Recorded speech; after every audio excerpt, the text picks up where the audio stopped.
رات کی خبروں میں ایک افسوسناک خبر دیکھنے کو ملی جس میں ایک بیوی نے خاوند کی فون کال پر دوسری شادی کے غم میں خود کو پنکھے سے لٹکا کر خودکشی کر لی۔ اس عورت کی موت کا ذمہ دار کون ہے؟ اسلام میں ایسی موت کو حرام موت کیوں کہا جاتا ہے؟ ذمہ دار تو وہ خود ہی ہے۔ قرآن حکیم میں بارہا یہ چیز ڈسکس ہوئی ہے، لا تزر وازرۃ وزر اخری، کوئی بھی جان قیامت والے دن جو بوجھ اٹھانے والی ہے اعمال کا، وہ دوسرے کے اعمال کا بوجھ نہیں اٹھائے گی۔ یہ تو سیدھی سی بات ہے۔ اب رہ گیا یہ جو خبر، یہ خبر میں نے بھی دیکھی تھی۔ اس قسم کی خبریں تو آئے دن آتی رہتی ہیں، بل یہ اپنی نوعیت کی ایک منفرد خبر تھی، کیونکہ ابھی تک تو جو ناکام عاشقین ہیں ان کی خبریں آتی ہیں شادی سے پہلے خودکشی کرنے کی۔ ایک شادی شدہ عورت جس کی شادی کو آلموسٹ 6-7 سال ہو چکے ہیں، اس کا خودکشی کرنا اس ایک بات کے اوپر، یعنی یہ اس اعتبار سے تو ایک یونیک خبر ہے۔ اور اس طرح کی جتنی بھی خودکشیاں ہیں، چاہے وہ شادی شدہ لوگوں کی ہوں، غیر شادی شدہ لوگوں کی، اس کے پیچھے ایک ہی چیز کار فرما ہے، اور وہ ہے دنیا کی محبت۔ اللہ کے ساتھ جو انسان کی محبت ہونی چاہیے، والذین آمنوا اشد حبا للہ، اہل ایمان وہ ہیں جو شدید ترین محبت اپنے اللہ کے ساتھ رکھتے ہیں۔ صحیح بخاری اور صحیح مسلم دونوں میں یہ حدیث موجود ہے۔ اللہ کے محبوب صلی اللہ علیہ وآلہ وسلم فرماتے ہیں کہ جس شخص نے خودکشی کی وہ ہمیشہ ہمیشہ کے لیے جہنم کی آگ میں جلتا رہے گا، اور نبی الاسلام نے خالدین فیہا ابدا کے الفاظ استعمال کیے، ہمیشہ ہمیشہ کے لیے۔ اور پھر آپ نے اس کو کھول کے بیان فرمایا کہ جس شخص نے دنیا میں زہر کا پیالہ پی کر خودکشی کی، جہنم کی آگ میں اسے بار بار زہر کا پیالہ دیا جائے گا، اور وہ اسی تکلیف سے گزرے گا، پھر اسے نئی زندگی دی جائے گی، پھر وہ اسی تکلیف سے گزرے گا۔ جس شخص نے اپنے پیٹ میں چھرا گھونپ کر کسی لوہے کے اوزار کے ساتھ خودکشی کی، تو اس کے ہاتھ میں جہنم کی آگ میں وہی انسٹرومنٹ دے دیا جائے گا، وہ بار بار اسی طریقے سے خودکشی کرتا رہے گا۔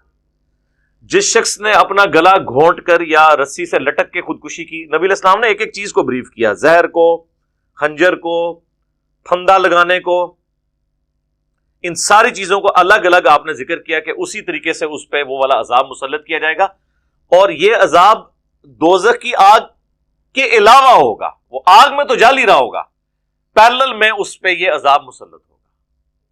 اللہم لا تجعلنا منہم، اللہم انا نعوذ بک من عذاب جہنم ومن عذاب القبر ومن فتنة المحیا والممات من شر فتنة المسیح الدجال۔ دنیا میں تو آپ موم بتی کے فلیم پہ بھی 1 منٹ کے لیے ہاتھ نہیں رکھ سکتے۔ ویسے تو لوگ کہہ دیتے ہیں کہ پھیرا ہی لگے گا، وہ تو سورۃ الفرقان میں آیا کہ جہنم تھوڑی دیر کے لیے بھی اور مستقل قیام کے لیے بھی انتہائی بری جگہ ہے، کوئی تصور نہیں کر سکتا۔ بخاری اور مسلم دونوں میں حدیث ہے کہ جو جہنم کی آگ ہے وہ دنیا سے 70 گنا زیادہ تیز ہے۔ یہ 70 کا عدد تو ویسے کثرت کے لیے، واللہ عالم کتنی دفعہ وہ زیادہ ہوگی، ایک سمجھانے کے لیے بات، تو کون تصور کر سکتا ہے اس تکلیف کا۔ اچھا، یہ جو حدیث ہے نا ہمیشہ ہمیش والی، اس حدیث کو امام ترمذی نے بھی جامعہ ترمذی میں لیا، اور اس کے اوپر انہوں نے یہ جرح کیے کہ یہ جو الفاظ ہیں نا، یہ سارے راویوں نے یہ الفاظ نہیں بیان کیے، یہ خبر واحد کے طور پر ہے، باقی جو عذاب کی ڈیٹیلز آئی ہیں وہ سارے راویوں نے بیان کی ہیں، اور وہ ان الفاظ کو درست نہیں سمجھتے، حالانکہ ان کا یہ موقف غلط ہے، کیونکہ بخاری اور مسلم دونوں میں وہ احادیث موجود ہیں، اور اس کی صحت کے اوپر باقی علماء کا اتفاق ہے، اور باقی علماء اس کی تعویل یہ کرتے ہیں کہ ہمیشہ ہمیش کے لیے وہ شخص خودکشی کرنے والا جہنم کی آگ میں رہے گا جو خودکشی کو حلال سمجھ کر کرے، یا یہ ریزن ہو سکتی ہے، اور ظاہر ہے کہ حرام کام کو حلال سمجھنے والا کافر ہے۔ کوئی شخص زنا کرے، شراب پیے، لیکن اسے گناہ سمجھے، وہ مسلمان ہی رہے گا، لیکن اگر اسے حلال سمجھ کے کرے گا تو کافر۔ دوسری تعویل اہل علم نے یہ کی کہ یہ ہمیشہ ہمیش سے مراد a long period of time ہے کہ بہت لمبے عرصے کے لیے وہ جہنم میں رہے گا، وَلِعَوْذُ بِاللَّهِ تعالیٰ، پھر بھی ایک بڑا خطرناک معاملہ ہے۔ اللہ کے محبوب صلی اللہ علیہ وآلہ وسلم کی جو نفرت ہے اس خودکشی کے عمل سے، آپ اس سے اندازہ لگا لیں کہ صحیح مسلم میں حدیث ہے کہ ایک خودکشی والے کا جنازہ جب لایا گیا تو آپ صلی اللہ علیہ وآلہ وسلم نے وہ جنازہ پڑھنے سے انکار کر دیا۔ صحابہ کو نہیں روکا، ظاہر ہے خودکشی کرنے والا ہے، مسلمان تھا، جنازہ بھی اس کا پڑھا جائے گا۔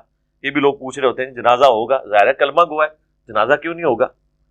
دعائے مغفرت بھی ہوگی اس کے لیے، جنازے کی دعا بھی ہوگی۔ البتہ جو ڈومیننٹ ریلیجس لوگ ہیں، جن کو لوگ فالو کرتے ہیں کسی بھی علاقے کے، وہ پھر ایسے شخص کا جنازہ نہ پڑھیں۔ 2008-9 کی بات ہے، میرے درس میں ایک اسٹوڈنٹ آتا تھا، 17-18 سال اس کی عمر تھی، دعوت اسلامی کے مدرسے سے وہ حفظ کر رہے تھے، بریلوی مکتب سے تعلق رکھتے تھے، کچھ عرصہ وہ درس سنتے رہے، یعنی وہ اس طرف آلموسٹ مائل ہو گئے تھے۔ پھر واللہ عالم ان کے ساتھ کیا ایشو بنا، مختلف قسم کی اطلاعات ہیں پر مجھے ڈیٹیلز نہیں پتا۔ اچانک ایک دن خبر آئی کہ اس نے خودکشی کر لیے تیزاب پی کے۔ یہ عام جو سویپ وغیرہ گھر میں ہوتا ہے نا، ٹوائلٹ صاف کرنے والا، ظاہر ہے کہ تیزاب تو آپ کو پتا ہے اس سے تو پھر ریکوری نہیں ہوتی نا، آپ تیزاب پی لیں تو پھر سارے آرگن ختم ہو جائیں گے اندر سے، تو دوبارہ ریکوری نہیں کرتے۔ باہر تیزاب سے آپ جو چیز جل جائے تو آپ دیکھیں اس کھال کا کیا حال ہوتا ہے، تو اندر آنتوں کا، اسی طریقے سے معدے کا جل جانا، تو ریکوری ممکن نہیں۔ پر وہ فوت ہو گیا، اللہ تعالیٰ اس کی مغفرت کرے۔ جیلم کی تاریخ کے چند بڑے جنازوں میں سے اس کا جنازہ تھا۔ اس قسم کی جو اموات ہوتی ہے نا، کافی لوگ کثرت کے ساتھ اس میں شریک ہوتے ہیں۔ اب ظاہر میرے ساتھ تو خاص تعلق تھا، لیکن میں نے جنازہ نہیں پڑھا تھا اسی وجہ سے، ایک پروٹیسٹ کے طور پہ، جس طرح کہ اللہ کے محبوب صلی اللہ علیہ وآلہ وسلم نے جنازہ نہیں پڑھا۔ ڈومیننٹ پرسنالٹیز کو جنازہ نہیں پڑھنا چاہیے، بلکہ بخاری اور مسلم میں تو یہاں تک حدیث ہے کہ اللہ کے محبوب صلی اللہ علیہ وآلہ وسلم کے سامنے اگر کسی مقروض کا جنازہ لایا جاتا تو آپ اس کا جنازہ بھی نہیں پڑھتے جب تک کہ قرض اتر نہ جائے۔ جب اللہ نے وسعت دے دی غزوہ خیبر کے بعد، تو اللہ کے نبی علیہ السلام خود پھر اس کا قرض اتار دیا کرتے تھے مقروض کا، اور اللہ کے محبوب صلی اللہ علیہ وآلہ وسلم اس آیت مبارکہ کو تلاوت کرتے تھے، النبی اولا بالمؤمنین من انفسہم وازواجہ امہاتہم، نبی مومنین کی جانوں پر ان سے بڑھ کر ان پر حق رکھتے ہیں، اور نبی کی بیویاں امت کی مائیں ہیں۔ تو آپ کہتے تھے کہ اچھا، حالانکہ حق تو نبی علیہ السلام کے لیے قربانی کرنے کا ہے، لیکن حضور اپنے حق میں اسے حق سمجھتے تھے کہ یہ میرے بچوں کی مانند ہے، میں اس کا قرض اتار دوں، ورنہ حکم یہ ہے کہ نبی مومنین کی جانوں پر ان سے بڑھ کر حق رکھتے ہیں۔ لیکن نبی علیہ السلام کہتے تھے اگر میں حق رکھتا ہوں نا، اور میری بیویاں امت کی مائیں ہیں، تو یہ جو امت ہے یہ میرے بچوں کی مانند ہے، اور اگر اللہ نے مجھے وسعت دی ہے تو میں ان کا قرض بھی اتار دوں۔ سوچ کا ہے، یہاں پہ پیر مریدوں سے کھاتے ہیں، اور ہمارا پیر وہ ہے جو مریدوں کے قرضے اتارتا ہے، اور وہ پیر کے جس کے لیے مریدوں کو جان چھڑکنی چاہیے، وہ اپنے مریدوں کے لیے ایسی محبت کے جذبات رکھتا ہے۔ حریص علیکم بالمؤمنین رؤوف الرحیم، مومنین کی جانوں پر ان سے بڑھ کر ان کے لیے حرص رکھنے والے ہیں، اور رؤوف اور رحیم ہیں، یعنی وہ کوالٹیز جو اللہ نے اپنے لیے استعمال کی ہیں۔ اللہ کے لیے تو ہم الرؤوف اور الرحیم بولتے ہیں، نبی الاسلام کے لیے سورہ توبہ میں بالمؤمنین رؤوف الرحیم، درگزر فرمانے والے، رحمت فرمانے والے ہیں۔ اللہ تعالیٰ قیامت والے دن ہمیں اپنے محبوب صلی اللہ علیہ وآلہ وسلم کی شفاعت نصیب فرمائے، اور جنت الفردوس میں ان کا پڑوس نصیب فرمائے، آمین۔ صحیح بخاری میں حدیث ہے کہ شہید کا ہر گناہ معاف ہو جاتا ہے سوائے قرض کے۔ خیر یہ الگ سے ایک ٹاپک ہے۔ خودکشی والے کا جنازہ آپ نے نہیں پڑھا پروٹیسٹ کے طور پہ، تاکہ ڈومیننٹ پرسنالٹی نہ پڑھے، باقیوں نے پڑھا، ٹھیک ہے، وہ پڑھ سکتے ہیں۔ اب بعض لوگ یہ بھی پوچھتے ہیں کہ آخرت میں عذاب تو آیا، at the end of the day کیا بنے گا؟ تو یقیناً اگر اس نے اس کو غلط سمجھ کر جذبات سے مغلوب ہو کر خودکشی کی ہے تو اللہ تعالیٰ کی رحمت والا معاملہ ہو جائے گا. اور اس کو سپورٹیو ایک حدیث ہے صحیح مسلم کی. ایک صحابی ہیں سیدنا طفیل، وہ کہتے ہیں کہ اللہ کے محبوب صلی اللہ علیہ وآلہ وسلم کے ایک اور صحابی تھے جنہوں نے ہجرت کی، یعنی وہ سابقون الاولون میں سے تھے، ہجرت کرنے والے. اس دوران وہ اتنے بیمار ہوئے کہ ان کو اپنی بیماری کی تکلیف برداشت نہیں ہوئی، تو انہوں نے خنجر نکال کے تو اپنی رگ کاٹ لی، اور اس کی وجہ سے وہ مر گئے. ان کے مرنے کے کچھ عرصے کے بعد وہ کہتے ہیں کہ میں نے انہیں خواب میں دیکھا تو پوچھا آپ کے ساتھ کیا معاملہ ہوا، تو انہوں نے کہا کہ اللہ نے مجھے نبی الاسلام کے ساتھ ہجرت کرنے کی وجہ سے، آپ پر ایمان لانے کی وجہ سے بخش دیا، لیکن انہوں نے اپنے ہاتھ کو یوں ڈھانپ کے رکھا ہوا تھا کسی چیز سے.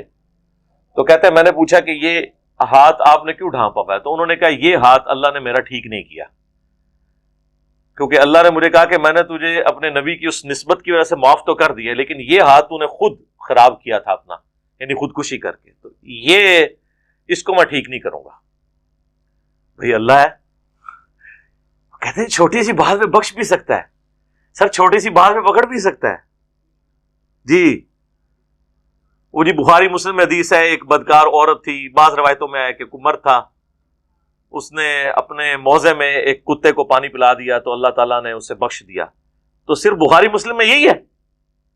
بخاری مسلم میں تو وہ بھی ہے کہ ایک نیک عورت تھی جس نے ایک بلی کو قید کر دیا، وہ بھوکی پیاسی مر گئی، اور نبی اسلام فرمایا اس عمل کی وجہ سے وہ جہنم کی آگ میں. تو یہ دونوں پہلو پیش کیا کریں. قرآن میں واضح ہے، نبی میرے بندوں کو خبردار کر دو کہ بے شک میں بخشنے والا مہربان ہوں، لیکن میرا عذاب بھی بہت شدید ہے. بیلنس کر کے گفتگو کی گئی ہے. تو نبی الاسلام کو جب انہوں نے خواب سنایا تو حضور پسیج کے آپ نے کہا اے اللہ تو اس کے دونوں ہاتھوں کو بھی ٹھیک کر دے. حضور نے اس کے لیے دعا فرما دی. اس سے ایک تو یہ پتہ چلا کہ خودکشی کرنے والے کی الٹیمیٹلی تو مغفرت ہو جائے گی انشاءاللہ، اگر وہ کفر پہ نہیں مرا. دوسرا اتنا سینسٹیو ایشو ہے کہ اللہ تعالیٰ کا غصہ ایسا ہے کہ اسے بخشنے کے باوجود اس کا ہاتھ وہ ٹھیک نہیں ہوا. تیسرا یہ پتہ چلا کہ اللہ کے نبی علیہ السلام نے اس خواب کی توثیق کر دی کہ یہ خواب واقعی غیبی خبر ہے. ہر ایک خواب غیبی خبر نہیں ہوتا. کل ہماری ویڈیو بھی اپلوڈ ہوئی ہے نا خوابوں سے متعلق. یہ وہ خواب ہے جس کی توثیق خود اللہ کے نبی علیہ السلام نے کر دی. تو وہ اس طرح کا کوئی خواب ہو تو وہ غیبی خبر ہوتا ہے، یعنی مستقبل کے حالات دکھائے جا سکتے ہیں. یہاں پہ بھی اگر کسی کو اس قسم کا کوئی خواب آئے نا تو کسی مرے ہوئے رشتہ دار کے بارے میں تو اس کے لیے دعا کر دیا کریں، صدقہ اور خیرات کر دیا کریں، تاکہ اللہ اس کے لیے آخرت کی زندگی میں آسانیاں کرے. مرنے کے بعد انسان کا غصہ ٹھنڈا ہو جانا چاہیے. باقی خودکشی کی طرف واپس آئیں، یہ سب کچھ ہوتا ہے دنیا کی محبت کی وجہ سے، اور دنیا میں جو ناکامی ہے اسے الٹیمیٹلی ناکامی سمجھ لینا. الٹیمیٹ ناکامی وہ ہے جو آخرت میں ہو. یوم التغابن کہا گیا ہے، ہار اور جیت کے فیصلے کا دن سورہ التغابن میں، وہ ہے آخرت. دنیا میں کوئی شخص لاوارث مر جائے اور فٹ پاتھ پہ اس کی لاش گلتی سڑتی رہے، اس کو کوئی کفن بھی نہ پہنا کے دفنائے، اگر وہ اللہ کے لیے مرا ہے دین واٹ، کوئی فرق نہیں پڑتا. رومن امپائر کی بیٹل فیلڈز میں کئی صحابہ کو تیل کے کڑاؤں میں روسٹ کر دیا گیا، تو آپ سوچ سکتے ہیں کہ ان کی لاش کے ساتھ کیا ہوا ہوگا. لیکن آخرت تو بن گئی نا. اس لیے تھوڑی سی اس حوالے سے انسان کو صبر کی روش اختیار کرنی چاہیے. سورۃ البقرہ میں ہے نا وَلَنَبْلُوَنَّكُمْ بِشَيْءٍ مِّنَ الْخَوْفِ وَالْجُوعِ وَنَقْصٍ مِّنَ الْأَمْوَالِ وَالْأَنفُسِ وَالثَّمَرَاتِ. ہم ضرور بالضرور آزمائیں گے تمہیں خوف سے، بھوک سے، جان اور مال میں نقص سے. پھر چیک کریں گے کہ کون صبر کرنے والا ہے، اور اس کی پھر روش بھی بتائی گئی کہ وہ کہتے ہیں انا للہ و انا الیہ راجعون. ہم بھی اللہ کی طرف سے ایسے ہیں، ہمیں بھی اللہ کی طرف لوٹ کے جانا ہے. تو یہ تکلیف بھی الٹیمیٹلی ختم ہی ہو جانی ہے. نہ بھی ختم ہوئی، ہمارے ختم ہونے سے تو ختم ہو ہی جائے گی نا. جامع ترمذی میں، سنن ابی داؤد میں حدیث ہے، مشکات کے اندر بھی موجود ہے کہ اللہ کے محبوب صلی اللہ علیہ وآلہ وسلم نے فرمایا دنیا میں اللہ تعالیٰ سب سے زیادہ تکالیف دیتا ہے انبیاء کو، اس کے بعد ان لوگوں کو جو انبیاء کے بعد اللہ کو دنیا میں سب سے بڑھ کر محبوب ہوتے ہیں، پھر ان کے بعد ان لوگوں کو جو ان کے بعد سب سے بڑھ کر محبوب ہوتے ہیں. اب دیکھیں یہاں پہ یہ ترتیب نہیں بتائے گی کہ انبیاء، صحابہ، تابعین اور تبع تابعین. یہ پوائنٹ ٹو بی نوٹڈ ہے. این ممکن ہے کہ کسی صحابی کی عیاشی کی زندگی گزری ہو اور کسی 1000 سال بعد آنے والے شخص کو تکلیف کی زندگی گزارنی پڑے. اور پھر اللہ کے نبی علیہ السلام فرماتے ہیں کہ ہر شخص کو اللہ تعالیٰ اس کے ایمان کے اعتبار سے آزماتا ہے اور پھر اسی اعتبار سے اس کی آزمائشیں بڑھاتا چلا جاتا ہے. الٹیمیٹلی جب وہ دنیا سے اٹھایا جاتا ہے تو اس کے ذمہ کوئی گناہ باقی نہیں رہتا، یعنی اس کے جو تکلیف ہیں اس کے گناہوں کا کفارہ بن جاتی ہے. یہ بھی بخاری مسلم میں حدیث ہے نا کہ انسان کو کوئی بھی تکلیف پہنچتی ہے نا تو اس کے بدلے اللہ تعالیٰ اس کے گناہوں کو معاف کرتا ہے. حتیٰ کہ نبی علیہ السلام نے فرمایا کوئی دکھ، درد، اندیشہ، حتیٰ کہ اس کے پاؤں میں کوئی کانٹا بھی چبھ جائے تو اس کے بدلے بھی اللہ تعالیٰ انسان کے گناہوں کو معاف کر دیتا ہے. الٹیمیٹلی اسے پھر اٹھا لیتا ہے پاک صاف کر کے.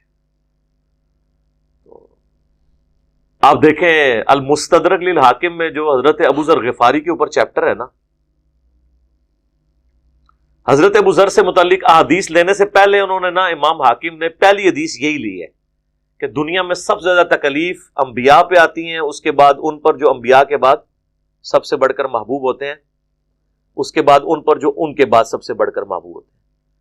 یعنی امام حاکم نے چیپٹر تو حضرت ابو ذر غفاری کا باندھا ہے لیکن حدیث یہ لی ہے تاکہ یہ بتایا جائے کہ حضرت ابو ذر غفاری کو اگر دنیا میں تکلیف سے گزرنا پڑا ہے تو یہ اس لیے کہ وہ انبیاء کے بعد سب سے بڑھ کر اللہ کو محبوب تھے. یعنی کوئی ان پہ اس اعتبار سے ترس نہ کھائے کہ یار اس کی دنیا ہی برباد ہوگی. ابو ذر غفاری کے اوپر ہماری ویڈیو آپ دیکھ لیں، وہ تو اس کو ری ماسٹرڈ کر کے ہمارے بھائی نے چڑھائی ہے اس پہ ہدایہ پورٹل کے اوپر، ابو ذر غفاری رضی اللہ تعالیٰ عنہ علیہ السلام پہ. تو دیکھیں اس طرح کی بھی زندگی لوگوں کی گزری ہیں. صحیح مسلم میں تقدیر کے اوپر ایک چیپٹر ہے، بخاری میں بھی موجود ہے لیکن مسلم شریف میں بڑا ڈیٹیل چیپٹر ہے، آلموسٹ 60 کے قریب احادیث ہے. اس کی جو آخری حدیث ہے نا وہ حضرت ابو ہریرہ سے ہے رضی اللہ تعالیٰ عنہ. نبی علیہ السلام فرمایا اے ابو ہریرہ، جو چیز تمہیں نفع پہنچائے اس کے لیے پوری کوشش کرو، کاہلی نہ کرنا، سستی نہ کرنا اور اللہ سے مدد طلب کرنا. یعنی یہ نہیں کہ خالی پیپر دیا اور اللہ سے مدد طلب کرتے رہو، نہیں، اپنی پوری کوشش کرنی، اس میں سستی نہیں دکھانی، پھر اللہ سے مدد طلب کرنا. اس کے باوجود اگر رزلٹ تمہارے خلاف آئے تو یہ نہ کہنا کہ اگر میں یہ کر لیتا تو یہ ہو جاتا، اگر میں وہ کر لیتا تو وہ ہو جاتا. اگر مگر کرنا شیطان کا دروازہ کھول دیتا ہے. پلاننگ کو آپ ریوزٹ کر سکتے ہیں کہ نیکسٹ ٹائم میں یوں کر لوں گا، وہ ایک چیز ہے، لیکن اتنا غلو کرنا اس مسئلے میں وہ غلط ہے. مولا علی کا قول ہے نا کہ میں نے اپنے ارادوں کے ٹوٹنے سے اللہ کو پہچانا ہے. یعنی انسان پورا پلان کرتا ہے کہ یہ کروں گا، پھر یہ ہو جائے گا، پھر یہ ہو جائے گا، اس کے باوجود سب کچھ ویسے نہیں ہوتا. تو اس کا مطلب ہے کہ کوئی ہستی ایسی ہے جس کی یہ مرضی نہیں ہے کہ ایسے ہو، اس کی مرضی کچھ اور ہے. تو ارادوں کے ٹوٹنے سے، ارادے تو انبیاء کے بھی سب کے سب تکمیل کے مراحل سے نہیں گزرے، اللہ کی اپنی مرضی. تقدیر کا معاملہ تو اللہ نے اپنے پاس رکھا. اس پہ تو خیر کافی گفتگو ہو سکتی ہے لیکن چونکہ ٹاپک بڑا انٹرسٹنگ ہے، بس میں ایک آیت پہ کنکلوڈ کرتا ہوں، پھر باقی سوالات آگے لے کے چلتے ہیں. یہ سورۃ الحدید ہے نا جی، پارہ نمبر 27 میں سورت نمبر ہے 57. اس کی جو یہ آیت نمبر 22 اور 23، اس پہ آپ سمجھ لیں ایپیکس ہے قرآن حکیم میں جو تکلیف انسان پہ آتی ہیں. اس سے کوئی عظیم آیات نہیں ہے اس ٹاپک کے اوپر.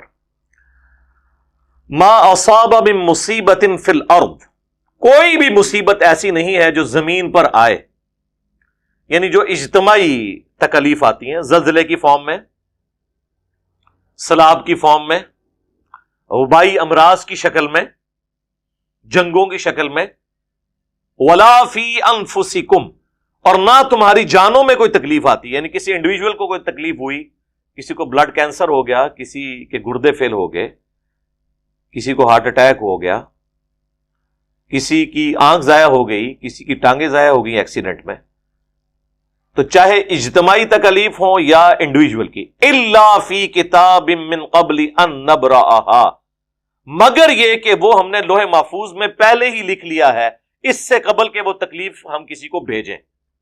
تو بات ختم ہوگی نا. اور لوگ کہتے ہیں جی وہ ماں باپ کے گناہوں کی سزا جو ہے اولاد کو بھگتنی پڑ رہی ہے. یہ کلمات کفر ہے، ایسے کیسے ہو سکتا ہے؟ مکافات عمل بھی ہے تو اسی انسان کو بھگتنا ہے جس نے کام ڈالا ہے، چاہے وہ دنیا میں بھگت لے ہمارے پولیٹیشنز کی طرح، چاہے آخرت میں جا کے بھگتے، بھگتنا اسی نے. اولاد کو نہیں سزا ملتی. قرآن کا واضح فتویٰ ہے بے شمار جگہ پہ، لا تزر وازرۃ وزر اخرى، کوئی جان کسی دوسری جان کا بوجھ نہیں اٹھائے. ورنہ جناب ابو جہل کا بیٹا اکرمہ صحابی تو نہ ہوتا، اور یہ وہ اکرمہ ہے جو فتح مکہ کے دن بھی لڑنے کے لیے باہر آ گیا تھا، اور اللہ نے قسمت میں ہدایت لکھی تھی، کلمہ پڑھ کے مسلمان ہو گیا. وہ سنن نسائی میں ڈیٹیل حدیث آتی ہے، جب وہ سمندری سفر پہ گیا اور کشتی جو ہے پھنس گئی بھنور میں، تو سب لوگ اللہ کو پکارنا شروع ہو گئے. تو اس نے کہا کہ یہاں ہم اپنے بتوں کو کیوں نہیں، اپنے بزرگان دین کو ہم کیوں نہیں، بابوں کو کیوں نہیں پکار رہے؟ ان کا ادھر تو بابے تے شاہی کوئی نہیں، اتنے تے اللہ کو منگیا جاتا ہے.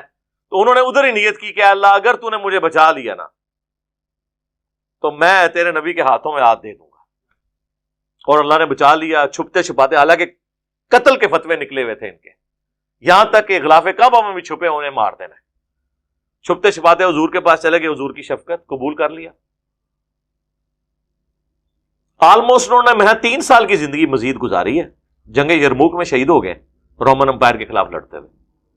اکرمہ بن ابی جہل، باپ امت کا فرعون اور بیٹا صحابی رضی اللہ تعالیٰ عنہ علیہ السلام. تو اللہ تعالیٰ ماتا تکلیف ہم نے پہلے ہی لکھ لی ہوئی ہے جو پہنچنی ہے. ان ذالک علی اللہ یسیر، بے شک یہ اللہ کے لیے بہت آسان ہے.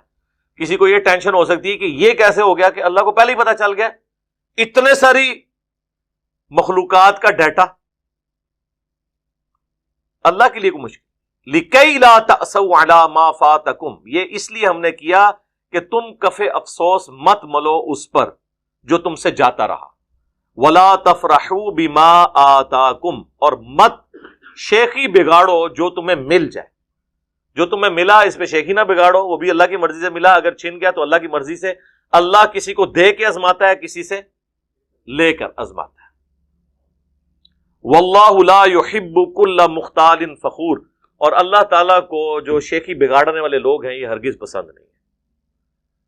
تو یہ ہے اسلام کا فلسفہ. دنیا میں اگر ناکامی کا منہ دیکھا بھی تو آخرت کی کامیابیاں تو مقدر ہیں. دنیا میں بظاہر اگر ناکامی دیکھی جائے دنیاوی اعتبار سے تو حسین ابن علی رضی اللہ تعالیٰ عنہ علیہ السلام کو کتنی تکلیف اٹھانی پڑی. لوگ تو محاورتاً بولتے ہیں نا، دنیا میں سب سے بھاری چیز ایک باپ کے کندھے پر جوان بیٹے کی لاش ہے، تو حسین ابن علی نے تو اپنے کئی بیٹوں کی اور اولاد کی اور رشتہ داروں کی لاشیں اٹھائی ہیں. تو وہ ناکام تو نہیں ہوئے. اور آخر میں ان وائزین کو بھی واضح و نصیحت کروں گا جنہوں نے اسلام کی یہ پکچر لوگوں کو پیش کی ہے کہ جو اسلام پہ چلے گا نا تو وہ بڑی خوشحال زندگی گزارے گا. ایسے نہیں ہوتا، یہ غلط آپ چیز پریزنٹ کر رہے ہیں. اگر ایسا ہوتا تو نبی علیہ السلام کو خوشحال زندگی مل جاتی, آپ کے ساتھیوں کو مل جاتی, آپ کے اہل بیت کو ملتی. ایسے تو نہیں ہوتا. اللہ نے آزمانا ہے. وہ جو کہا گیا نا فی الدنیا حسنہ, اس سے مراد ہے کہ دنیا میں اگر کوئی تکلیف بھی آئے گی نا تو اللہ کے لیے انسان برداشت کر لے گا. یہ نہیں ہونا کہ تکلیف نہ آئے. اگر ایسا ہے تو کہیں پھر گڑبڑ ہے. ہاں, نوح علیہ السلام کے اجتماع میں ہو 80 بندے اور رائے ونڈ میں ہو 16 لاکھ, ملتان میں ہو 20 لاکھ, تو کہیں تو گڑبڑ ہے نا. یہ چیز دیکھنی ہے. باقی ہم تو دعا کریں گے اللہ تعالیٰ ان کی مغفرت کرے جن کا آپ نے کیس بھیجا تھا. اور باقی میں بھائیوں سے اور بہنوں سے ریکویسٹ کروں گا یہ خودکشیوں والا کام چھوڑ دیں. اسے کچھ نہیں ہونا, زندگی ختم نہیں ہوگی ایک واقعے سے. بڑی زندگی پڑی ہے. ان مع العسر یسرا, اور اللہ نے 2 دفعہ اس کو ریپیٹ کیا, ہر مشکل کے ساتھ آسانی ہے. اور یہ عورتوں کو مجھے نہیں سمجھ آتی کہ دوسری شادی سے ان کو کیا مسئلہ ہو جاتا ہے. کوئی زندگی ختم ہو گئی آپ کی, اور وہ اس نے بھی ایک جھوٹی فون کال کے اوپر کر دیا, وہ سچی بھی ہوتی دین وٹ کیا. ٹھیک ہے, اگر آپ کو نہیں پسند تو آپ کھلا لے لیں, لادا ہو جائیں, کہ اور شادی کر لیں اگر آپ کو یہ نہیں آپ گزارا کر سکتے اس طریقے. لیکن یہ کام بالکل کرنے کی ضرورت نہیں ہے. دنیا تو اب تو کہتے ہیں کہ مر جائیں گے, ہاں مر کے بھی نہ چین پایا تو پھر کدھر جائیں گے. تو چین کوئی نہیں ہے آگے, ذہن میں رکھیے گا. کوئی سمجھتا ہے نا کہ مرنے کے بعد سکون ہو جائے گا, جس طرح ہمارے پرائم منسٹر صاحب کہتے ہیں قبر میں سکون ہے. قبر میں سکون اسی کا ہے جس نے دنیا اللہ اور اس کے نبی عز و جل و صلی اللہ علیہ وآلہ وسلم کے مطابق گزاری ہے. ورنہ تو مارا گیا, مرنے کے بعد تو سکون برباد ہونا شروع ہوتا ہے انسان کا اگر اس نے صحیح زندگی نہیں گزاری. اللہم ربنا آتنا فی الدنیا حسنہ وفی الآخرۃ حسنۃ وقینا عذاب النار. آمین.